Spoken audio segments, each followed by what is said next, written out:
Okey.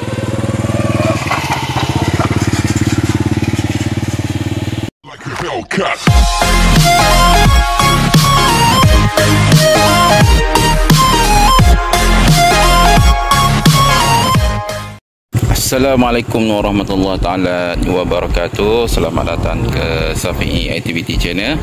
Okey, hari ini kita nak review sebuah motor, ya.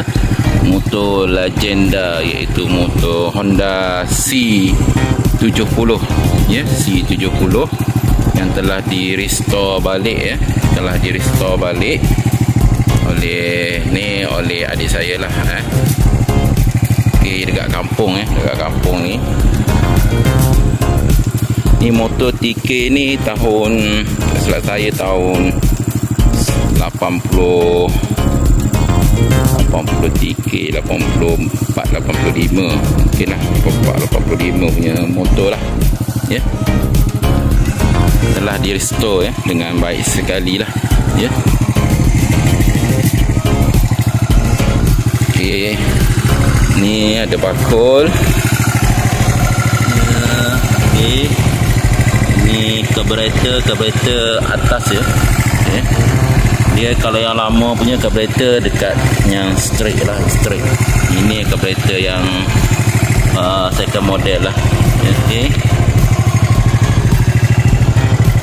Okey, ini pun susah mau cari juga ni, C70 yang original. Okey. Rim.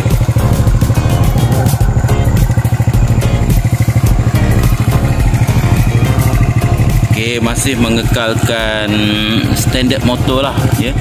Standard motor tu cover rantai ni daripada besi, ya. Besi ni cover rantai.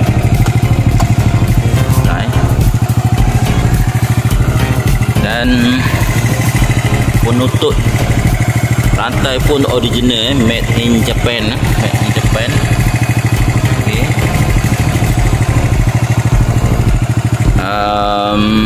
Motor ni telah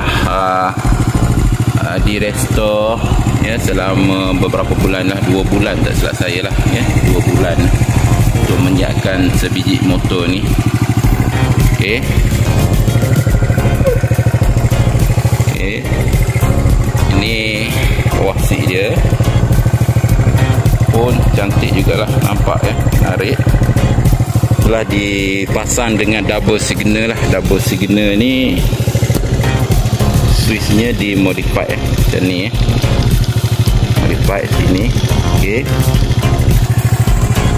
ni semua original lah, ya. Original motor, ya. Telah dibaik pulih semula lah, ya. Okey. Dan masih mengekalkan side mirror. Side mirror ni pun side mirror kira standard motor lah, lebih kurang, yang dulu-dulu punya style lah, ya. Dulu-dulu punya style. Dan rim pun sama, rim ni kita Tanlan Malaysia, ni pun kira lama jugalah rim ni.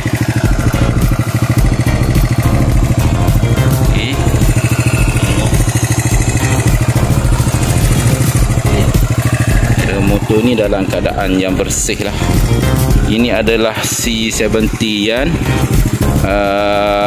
lampu petak, C70 lampu petak yang kira cantik lah, cantik, ya, cantik dan juga menarik lah untuk ditunggang. Dan enjinnya pun masih lagi dalam keadaan yang baik, ya, yang baik, standard dan juga baik.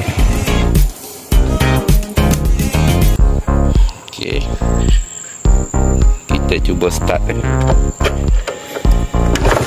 Okey, satu kali start saja motor dah boleh hidup lah, ya. Ini motornya dalam keadaan terbaik.